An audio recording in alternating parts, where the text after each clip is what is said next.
Hello students, welcome to polity Pathshala. आज हम जिस कॉन्सेप्ट को समझने और पढ़ने जा रहे हैं वो है प्रीएम्बल। जैसा कि आपने थंबनेल पे देख ही लिया है, ये सीयूईटी पीजी 2026 के लिए सीरीज है। तो इसमें हम बहुत ज़्यादा डिटेल में तो नहीं पढ़ पाएंगे बिकॉज नेक्स्ट मंथ एग्जाम है। तो हम वही चीज़ें पढ़ेंगे जो एग्जाम में पूछी जा सकती है। और जब मैं आपको एक बेसिक चीज़ें समझा दूंगी, उसके बाद में हमने बहुत सारे एमसीक्यूज रखे हैं और पीवाईक्यू रखे हैं जो अभी तक एग्जाम में पूछे गए हैं। और ज़रूरी नहीं है सीयूईटी में पूछे गए हैं, बाकी गवर्नमेंट एग्जाम में भी जो प्रीएम्बल से रिलेटेड क्वेश्चन पूछे गए हैं वो मैंने कवर करे हैं। अगर आपको इस वीडियो की पीडीएफ चाहिए तो आप इस क्यूआर कोड को स्कैन करके मेरे टेलीग्राम ग्रुप से जाके ये पीडीएफ ले सकते हैं। वहाँ पे ये पीडीएफ ऑलरेडी अपलोडेड है। अगर आपको मेरे चैनल का कंटेंट पसंद आ रहा है तो चैनल को सब्सक्राइब जरूर कीजिए। अगर आपको ये सीरीज पसंद आ रही है तो वीडियो को लाइक जरूर करें और मेरे को कमेंट सेक्शन में जरूर बताएं।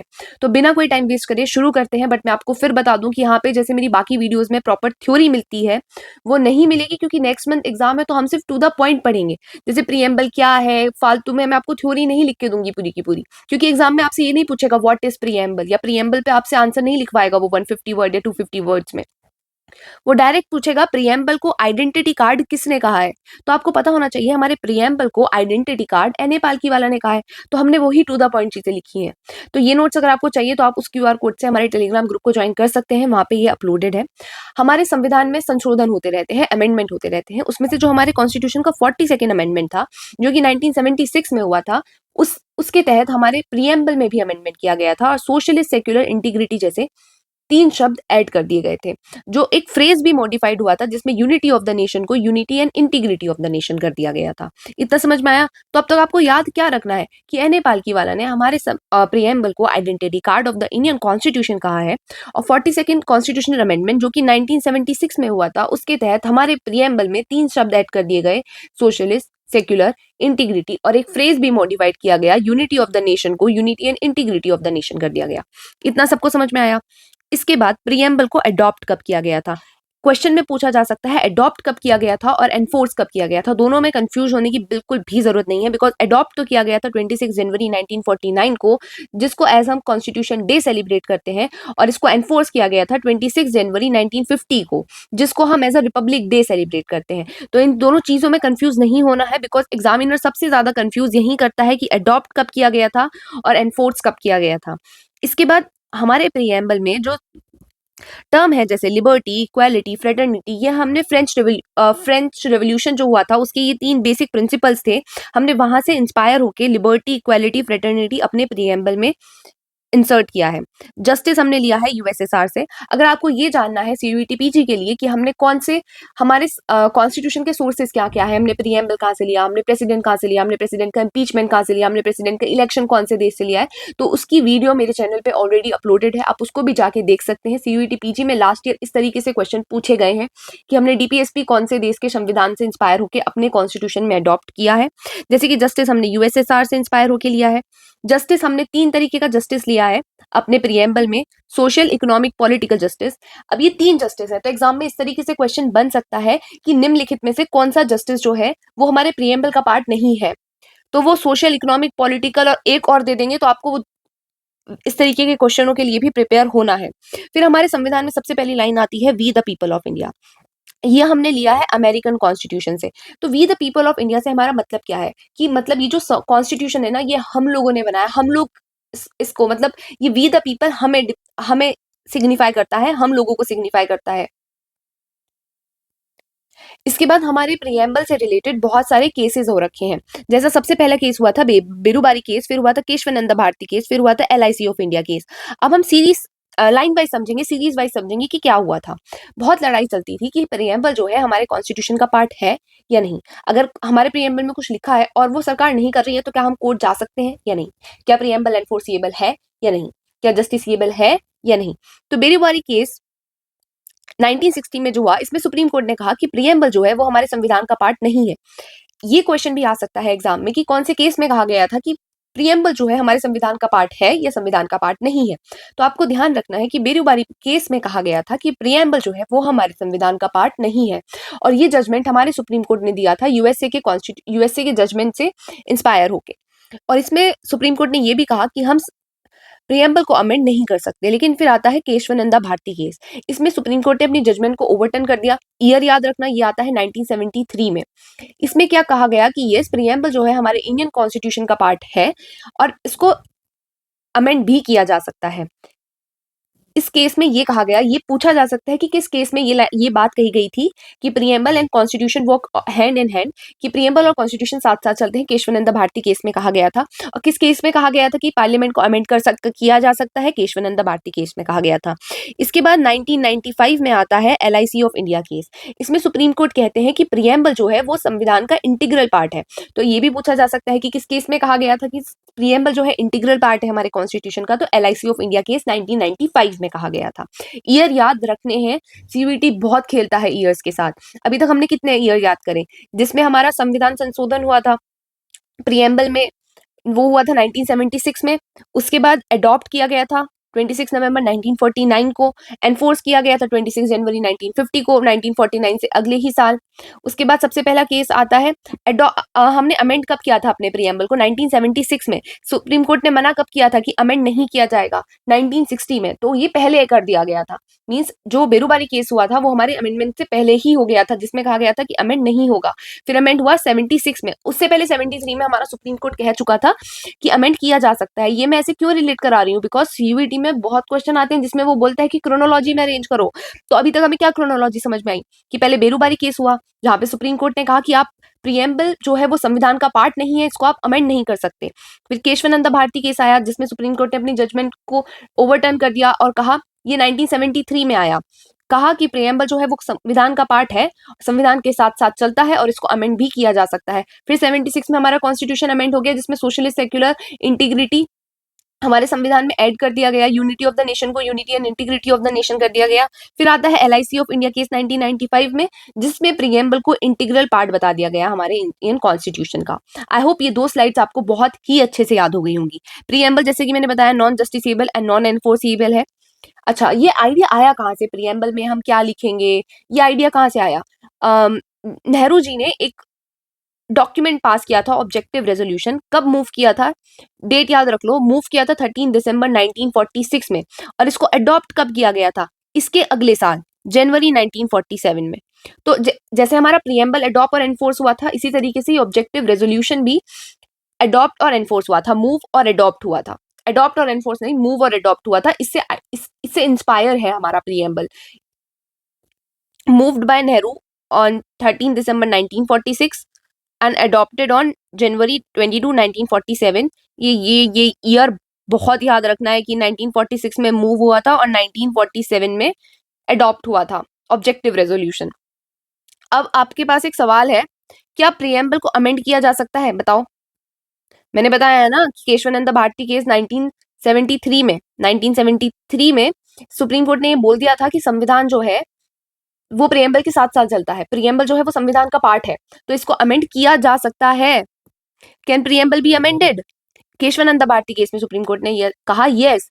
दो आर्टिकल 368, अगर ये पूछ ले एग्जाम में कि किस आर्टिकल के तहत आप प्रियम्बल को अमेंड कर सकते हो, तो आर्टिकल 368 कहता है कि आप प्रियम्बल को अमेंड कर सकते हो। दो article 368 to amend it as a part of the Indian constitution, because preamble Indian constitution का पार्ट है। तो जो चीज कॉन्स्टिट्यूशन का पार्ट है उसको आर्टिकल 368 के तहत आप अमेंड कर सकते हो। जैसे कि NA पालकीवाला ने कहा कि जो हमारा प्रियम्बल है वो आइडेंटिटी कार्ड है, उसी तरीके से KM मुंशी ने कहा है, KM मुंशी जी ने कहा है कि प्रियम्बल जो है एक पॉलिटिकल होरोस्कोप है। तो एग्जाम में पूछा जा सकता है कि प्रियम्बल को पॉलिटिकल होरोस्कोप किसने कहा है? KM मुंशी ने कहा है। अर्नेस्ट बेकर ने कहा है प्रियम्बल को एज अ की टू इंडियन कॉन्स्टिट्यूशन। ठाकुरदास, यहाँ पे थोड़ा सा कंफ्यूजन है बट मैं क्लियर कर देती हूँ, ध्यान से देखो। ठाकुरदास भार्गव जो है, ठाकुरदास भार्गव ने हमारे कॉन्स्टिट्यूशन को हमारे प्रियम्बल को ज्वेल सेट बोला है, हर्ट बोला है और सॉल बोला है। वहीं MA हिदायतुल्ला जो है उन्होंने हमारे कॉन्स्टिट्यूशन को सोल ऑफ द कॉन्स्टिट्यूशन बोला है। आपको समझ में आ गया ना? ठाकुरदास भार्गव ने हमारे कॉन्स्टिट्यूशन को ज्वेल सेट बोला है, हर्ट बोला है और सोल बोला है। वहीं पे M हिदायतुल्ला ने हमारे कॉन्स्टिट्यूशन को soul of the Indian constitution बोला है। ठीक है, अब हम फिर से अपने बैक टू द टॉपिक आ जाते हैं। अब मैंने यहाँ पे ये चीज इससे लिखी है कि आपको प्रियम्बल को क्रोनोलॉजी में याद रखना है। मतलब एग्जाम में पूछा जा सकता है कि आपको दे दिया जस्टिस, लिबर्टी, इक्वालिटी, फ्रेटर्निटी, या फिर जस्टिस, सोशल, इकोनॉमिक, पॉलिटिकल, या फिर liberty of thought, expression, belief, faith, worship. इनको क्रोनोलॉजी में लगाओ। आपने वर्शिप पहले कर दिया और फेथ बाद में कर दिया तो वो चीज गलत हो जाएगी। इसलिए मैंने यहाँ पे आपको प्रीएम्बल की फोटो लगा दी है। जब आप पीडीएफ डाउनलोड करो तो इसको 3 से 4 बार पढ़ लो, याद हो जाएगा। बाकी ये जो चीजें हैं मैंने कैसे याद रखा है मैं वो बता देती हूँ। सबसे पहले तो ये आएगा, we the people of India, ये हमें पता है। अब हमें ये पूछ सकता है कि इसको लगाओ क्रोनोलॉजी में, कैसे लगाओगे? देखो, डेमोक्रेटिक रिपब्लिक, ये हमें याद रहता है कि ये बाद में है डेमोक्रेटिक रिपब्लिक। हम कंफ्यूज होते हैं इन एस वालों में। मेरी जो ट्रिक है वो थोड़ी बेवकूफों वाली हो सकती है, बट जब मुझे उससे याद है तो आपको भी याद हो सकता है। जब हम डिक्शनरी में कोई चीज सर्च करते हैं तो हम कैसे सर्च करते हैं कि सबसे पहले क्या है? अब इन सब तीनों में ही एस है तो हम सेकेंड वर्ड देखेंगे। अब इन दोनों में ओ है, यहाँ ई है, तो सबसे पहले ये आएगा सेक्युलर। तो हम उल्टे में मानेंगे। हम जैसे सबसे पहले का मतलब क्या हो गया कि यहाँ सेक्युलर आएगा, फिर ये आएगा, फिर ये आएगा, बट हम अपना इधर से मानेंगे। तो सबसे पहले तीनों का शब्द एस हो गया, फिर इसके बाद ओ ई हो गया, तो ई। तो सबसे पहले हमें डिक्शनरी में सेक्युलर मिल गया। उसके बाद हम फिर इधर चलेंगे। अब हम इनमें देखेंगे, फर्स्ट अक्षर दोनों, फर्स्ट लेटर दोनों का ए हो गया, सेकंड दोनों का ओ हो गया, अब फिर इधर का वी हो गया और सी हो गया। तो पहले हमें सी मिलेगा डिक्शनरी में, तो हमें सोशलिस्ट मिल गया। फिर इधर हमें सोवरेन मिल गया। इस तरीके से मैंने याद रखा हुआ है, इस तरीके से आपको भी याद हो जाएगा। और जैसे मैं इतनी बार बोल देती हूँ फिर तो वो मुझे दिमाग में बैठ ही गया है कि पहले सॉवरेन है, सोशलिस्ट है, सेक्युलर है। Sovereign, socialist, democratic, Republic. उसके बाद ये पूछ सकते हैं जस्टिस कौन कौन से प्रकार का है हमारे प्रीएम्बल में। सोशल जस्टिस की बात की है, इकोनॉमिक जस्टिस की बात की है, पॉलिटिकल जस्टिस की बात की है। लिबर्टी, कौन कौन से तरीके की लिबर्टी की बात की है। ये 3 ऑप्शन में दे देंगे और एक और दे देंगे और कहेंगे कि बताओ कौन से जस्टिस की बात हमारे प्रीएम्बल में नहीं की गई है। तो जस्टिस जो है वो सोशल, इकोनॉमिक और पॉलिटिकल है। लिबर्टी जो है thought, expression, belief, faith, worship. 5 तरीके की लिबर्टी दी गई है हमें, thought, expression, belief, faith and worship. Equality कौन कौन सी दी गई है, status and opportunity and to promote among them all. और फ्रेटर्निटी की बात की गई है, जस्टिस, लिबर्टी, इक्वालिटी, फ्रेटर्निटी। ये भी याद करना है इस तरीके से क्रोनोलॉजी में। तो क्या क्या याद करना है? पहले तो ये sovereign, socialist, democratic, Republic, sovereign, socialist, secular, democratic, Republic. उसके बाद जस्टिस के कौन कौन से तरीका है, सोशल, इकोनॉमिक, पॉलिटिकल। लिबर्टी कौन कौन सी है, थॉट, एक्सप्रेशन, बिलीफ। 5 है, thought, expression, belief, faith, worship. Faith worship एक तरीके से याद रखो, जैसे रिलीजन में पहले रिलीजन हो गया फिर भगवान की पूजा कर सकते हैं, इस तरीके से याद रखो फेथ वर्शिप। फिर सोचना, एक्सप्रेशन, सोचेंगे तो हम कुछ करेंगे भी, तो सोचेंगे कुछ करेंगे, थॉट, एक्सप्रेशन एक साथ याद रखो और वो बिलीफ को फिर रिलीजन से रिलेट कर लो। फिर इक्वालिटी हमें कौन कौन सी याद रखनी है, status and of opportunity and to promote among them all. फिर फ्रेटर्निटी। अब इन्हें ऐसे याद करना है कि पहले जस्टिस है, फिर लिबर्टी है, फिर इक्वालिटी है, फिर फ्रेटर्निटी है। अब आप मेरी एक बात देखो, लिबर्टी, इक्वालिटी, फ्रेटर्निटी जो है ये उसके प्रिंसिपल थे फ्रेंच रेवोल्यूशन के। तो ऊपर जस्टिस लिख दो, नीचे ये 3 लिख दो। इस तरीके से आप 2 मिनट इसको देखोगे ना प्रीएम्बल को, आपको याद हो जाएगा। और इसको अडॉप्ट कब किया गया था? नवंबर 1949। और एनफोर्स कब किया था? अगले साल 26 जनवरी 1950, जिसको हम as a republic day celebrate करते हैं और इसको हम एज अ कॉन्स्टिट्यूशन डे देखते हैं। अब आ जाओ क्वेश्चन पे। अब ये लोग ये आप मुझे बताओगे which of the following is not mention. अब एग्जाम में ये चीज ध्यान से देखना, नॉट मेंशन लिखा है तो कौन सी चीज प्रीएम्बल में मेंशन नहीं है? अभी हमने पढ़ा जस्टिस मेंशन है, लिबर्टी मेंशन है, इक्वालिटी मेंशन है, तो क्या मेंशन नहीं है? फेडरलिज्म मेंशन नहीं है। इसके बाद आ जाओ we the people of India. मैंने बताया था we the people of India क्या सिग्निफाई करता है? पॉपुलर सोवरेनिटी की हम इजाजत दे रहे हैं कि हमारा जो हम इजाजत दे रहे हैं मीन्स हम इस संविधान को बना रहे हैं। हम कौन दे रहा है इस कॉन्स्टिट्यूएंट असेंबली को पावर? कौन दे रहा है कॉन्स्टिट्यूशन बनाने, ये लॉज बनाने की जो हम फॉलो करेंगे हम दे रहे हैं। और जो हम है, हमारा पूरा भारत है अपने आप में सॉवरेन है। तो ये जो we the people of India है ये पॉपुलर सोवरेनिटी दिखा देता है। पॉपुलर सोवरेनिटी का बेसिक मतलब यही हो गया, जो गवर्नमेंट है वो बनाई गई है किसकी कंसेंट से? हमारे कंसेंट से। वो सस्टेन कर रही है किसके कंसेंट से? हमारे कंसेंट से। तो ये जो अथॉरिटी हमने गवर्नमेंट को दी है लॉ बनाने की, वो कौन दे रहा है? हम दे रहे हैं। तो इस प्रीएम्बल का कॉन्स्टिट्यूशन का सोर्स कौन है? हम है, we the people of India. आप, मैं, आपके मम्मी पापा, मेरे मम्मी पापा। आई होप अब आपको ये चीज क्लियर हो गई होगी। इसके बाद पूछा गया है कौन से केस ने डिक्लेयर करा था कि प्रीएम्बल जो है वो हमारे कॉन्स्टिट्यूशन का पार्ट है? बेरुबारी केस ने मना कर दिया था। तो किसने कहा था? Kesavananda Bharati case, right. The idea of preamble was borrowed from. जो आइडिया है प्रीएम्बल का वो हमने किससे बोरो करा था? अमेरिकन कॉन्स्टिट्यूशन से। मैं कह रही हूँ अगर आपको ये वाली वीडियोस देखनी है सोर्सेज ऑफ इंडियन कॉन्स्टिट्यूशन, तो आप मेरे चैनल पे जाके वो वीडियो भी देख सकते हैं। मैंने बहुत अच्छे से फ्लो चार्ट से वहां पे ये चीजें समझाई हैं। कौन से ईयर में ऑब्जेक्टिव रेजोल्यूशन अडॉप्ट किया गया था, मैंने दो चीजें बताई थी। मूव किया गया था 1946 में, तो अडॉप्ट किया गया था 1947 में। Which one of the following objective is not embedded, कि इनमें से, इन चारों में से हमारे प्रीएम्बल में कौन सी चीज नहीं है। लिबर्टी ऑफ थॉट है।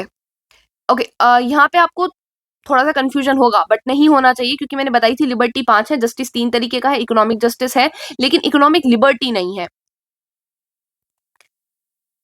ये मैं आपको होमवर्क दे दूं क्या? चलो ये मैं करा देती हूँ, क्योंकि ये थोड़ा सा नए तरीके का क्वेश्चन आ गया। The mind of the makers of the constitution of India is reflected. हमें ये, हमारा कॉन्स्टिट्यूशन जो बना रहे थे, जो हमारे कॉन्स्टिट्यूशन मेकर्स थे, हमें उनका माइंड किस चीज से पता चलता है? हम अपने कॉन्स्टिट्यूशन में क्या देखते हैं? प्रियम्बल देखते हैं, फंडामेंटल राइट देखते हैं, डीपीएसपी देखते हैं, फंडामेंटल ड्यूटीज देखते हैं। पहली बात तो फंडामेंटल ड्यूटीज हट गया, क्योंकि जब हमारा कॉन्स्टिट्यूशन था तो उसमें फंडामेंटल ड्यूटीज थी नहीं, तो उससे तो हमें अपने कॉन्स्टिट्यूशन मेकर्स का दिमाग पता चलेगा नहीं। तो अब बताओ, जहां 4 आया वो कट गया। तो डीपीएसपी देख के, डीपीएसपी तो बताता है कि हमारा सरकार को क्या काम करने चाहिए। ये तो एक तरीके से उनको मदद करता है कि अपने देश को क्या करना चाहिए। जो सरकार, जो गवर्नमेंट, जो पार्टी डीपीएसपी को पूरा कर रही है वो अच्छा काम कर रही है, ऐसा हमारे कॉन्स्टिट्यूशन मेकर्स का कहना था।